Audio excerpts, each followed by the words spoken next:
আসসালামু আলাইকুম, সবাইকে জানাচ্ছি পবিত্র ঈদ উল ফিতরের শুভেচ্ছা। যদিও ঈদ পার হয়ে গেছে, তারপরও সকলকে জানাচ্ছি ঈদ মোবারক। কেমন আছেন সবাই? আশা করি সকলে অনেক অনেক বেশি ভালো আছেন। আমিও আলহামদুলিল্লাহ ভালো আছি। আপনাদের ঈদ কেমন কেটেছে তা অবশ্যই জানাবেন। আজকে দিয়ে ঈদের চতুর্থ দিন পার হয়ে যাচ্ছে, তো আজকে বেরিয়ে পড়েছি দারুণ এক জায়গায়। আজকের ভিডিওতে দেখাবো প্রকৃতির সুন্দর সৌন্দর্য আর আমাদের ছোট ছোট অ্যাডভেঞ্চার। এই ভর দুপুরে আমরা খাওয়া করে রওনা দিলাম তেঁতুলিয়ার উদ্দেশ্যে। রাস্তার দুধারে রয়েছে সবুজ সবুজ অসংখ্য গাছ। বর্তমান আমরা আছি ভজনপুর বাজারে, আর কিছুক্ষণের মধ্যে পৌঁছে যাব। আমরা আশেপাশের পাম্পগুলোতে দেখছিলাম কোথাও পেট্রোল দেয় কিনা, তো কোথাও পাই নাই। বর্তমান পেট্রোলের একটু সংকট চলছে, সে কারণে দিচ্ছে না হয়তোবা। অনেক পাম্পগুলোই বন্ধ, আর যেগুলোতে পাচ্ছি তো সেগুলোতে 300-400 টাকার উপরে পেট্রোল দিচ্ছে না। পেট্রোল বা অকটেন যাই বলেন, অকটেন তো পাওয়াই যাচ্ছে না। বাইকে যেটা তেল ছিল সেটা দিয়ে আমরা রওনা দিয়েছি, দেখা যাক কী হয়। বলতে বলতেই আমরা অনেকটা পথ চলে এসেছি। আমাদের গন্তব্য আর মাত্র 4 কিলোমিটার বাকি আছে। যত সামনে যাচ্ছি জায়গাটি আরও তত সুন্দর লাগছে। চারপাশে নিরিবিলি আর শান্ত পরিবেশ, নেচার লাভারদের জন্য একদম পারফেক্ট ট্রাভেল ভাইব। এই যে সামনে দেখতে পাচ্ছেন সেটা হলো ইন্ডিয়ার বর্ডার। এই পুরোটা জুড়ে রয়েছে কাঁটার তারের বেড়া। আপনারা জানি না ঠিকঠাক মতো দেখতে পাচ্ছেন কি না। এখানে সামনে যে উঁচু অংশটি দেখা যাচ্ছে মানে চা পাতার বাগান, তো এখান থেকে হচ্ছে ইন্ডিয়ার সীমানা শুরু। সামনে যে এই জায়গাটি দেখছেন এটা পুরোটাই ইন্ডিয়ার মধ্যে পড়েছে। আমরা চলে আসলাম তেঁতুলিয়া বাজারে। তো তেঁতুলিয়া বাজার থেকে কিছু দূর সামনে যেতেই আমরা পেয়ে যাব ডাকবাংলো। সামনে দেখতে পাচ্ছেন এই সেই তেঁতুলিয়ার বিখ্যাত সেই তেঁতুল গাছ, যেটা নিয়ে অনেকে অনেক কথাই বলে, আমি ঠিক জানি না। এই বাজারটি দেখতে মোটামুটি বড়, তবে এক জায়গার মধ্যে অনেক কিছুই রয়েছে এই বাজারে। নিত্য প্রয়োজনীয় সকল জিনিসই পেয়ে যাবেন এই বাজারে। তেঁতুলিয়া বাজার থেকে হাতের ডান দিকে কিছু দূর এগুতেই পাবেন তেঁতুলিয়া ডাকবাংলো। আমরা পৌঁছে গেছি আমাদের সেই কাঙ্ক্ষিত গন্তব্যে। এই সেই ডাকবাংলোর প্রবেশপথ। এখানে একটি ব্যাঙ হাতে গিটার নিয়ে দাঁড়িয়ে আছে, সম্ভবত সকলকে ওয়েলকাম জানাচ্ছে। আশেপাশেও অনেক মানুষ দেখা যাচ্ছে, ঈদের জন্য অনেকেই ঘুরতে এসেছে। সচরাচর এখানে সারা বছরই মানুষ ঘুরতে আসে, ঈদের জন্য হয়তো বা আজকে বেশি মানুষজন মনে হচ্ছে। এই সেই ডাকবাংলো। তো আমাদের এখানে পৌঁছতে পৌঁছতে একবারে বিকেল হয়ে গেছে। যেহেতু আমরা দুপুরে খাওয়ার পরেই রওনা দিয়েছি, সেক্ষেত্রে সময়ও আমাদের বেশিক্ষণ লাগে নাই। এখান থেকে আশেপাশে একটু ঘুরে দেখব, এরপরে এখান থেকে আমরা বের হয়ে যাব। তো দেন বের হওয়ার পরে এখান থেকে আমরা চলে যাব একটি হোটেলে। যেহেতু আমরা এখানে অল্প সময় নিয়ে এসেছি, সেহেতু এখানে বেশি সময় আমরা থাকবো না। তো এখানে সর্বোচ্চ আধা ঘন্টা বা ঘন্টাখানিক থাকার পরে আমরা এখান থেকে রওনা দেব।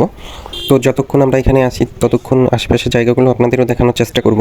আপনারা দেখতেই পাচ্ছেন এখানে একটি টাওয়ার রয়েছে। তো মূলত এখানে শীতকালে এই টাওয়ার থেকে হিমালয় সুন্দর দেখা যায়।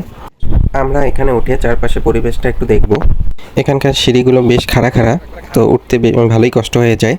এখানকার উচ্চতা অতটাও বেশি না, একটা দোতলা বাড়ির সমান। এখানে উপর দিক থেকে ভিউটা দেখেন অসাধারণ লাগছে। চারপাশ শুধু সবুজ আর সবুজ, চারপাশটা খুব সুন্দরভাবে দেখা যাচ্ছে।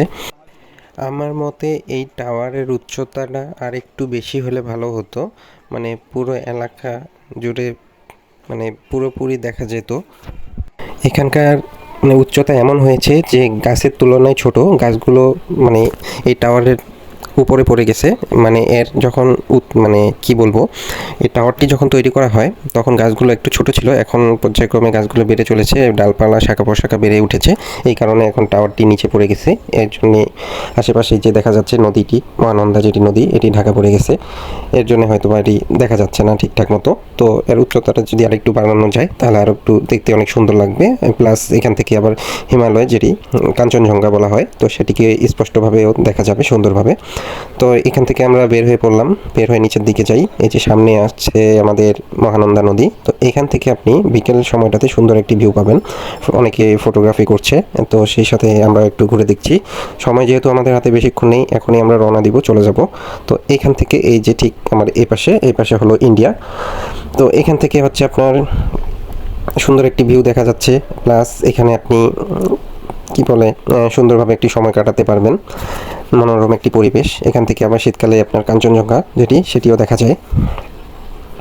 সব মিলে আমাদের মানে যাত্রাটি অসাধারণ ছিল। তো এরপরে এদিকে দেখলাম বাচ্চাদের জন্য নাগরদোলা রয়েছে, তো অনেকেই চড়ছে।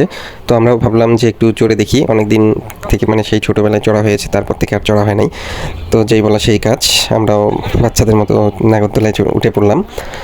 তো এটা হচ্ছে মানে কোনো যান্ত্রিক মানে মোটর চালিত না, হাত দিয়ে আর কি ঘোরানো হয়। তো আমরা উঠলাম, সেই সাথে আমাদের সাথে এই যে ছোটো ছোটো বাচ্চাগুলো তারাও উঠছে। তো ঘুরছে, অনেক বাচ্চাগুলো অনেক মজা পাচ্ছে, আবার কিছু ছোটো বাচ্চা আছে তারাও একটু ভয় পাচ্ছে। আমরা সেই সাথে উপভোগ করছিলাম। আর ফ্রেন্ডরা ওরাও ছিল, মানে আমাদেরকে একসাথে দেয়নি, কয়েকজন করে আলাদা করে ভাগ ভাগ করে দিয়েছে যাতে ব্যালেন্সটা ঠিক থাকে। তো এর মধ্যে এই ছোটো বাচ্চাটি একটু কান্নাকাটি শুরু করছে, তো ওকে নামিয়ে দিল, মানে ভয় পাচ্ছে অনেক।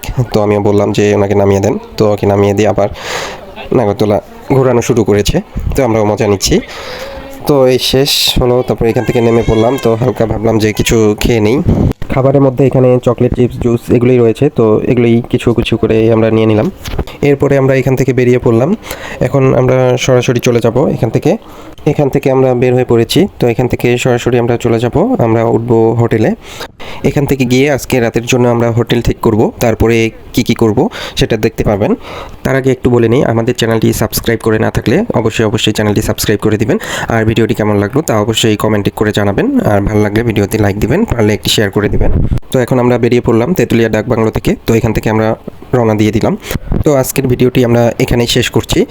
তো এরপরে ভিডিওতে দেখতে পাবেন তো আমরা কোন রিসোর্টে গেলাম, মানে হোটেলে উঠলাম, কিভাবে উঠলাম, কেমন ছিল দিনটি, তো সেটা সব কিছুই শেয়ার করব। তো ততদিন পর্যন্ত ভালো থাকবেন, সুস্থ থাকবেন। আল্লাহ হাফেজ।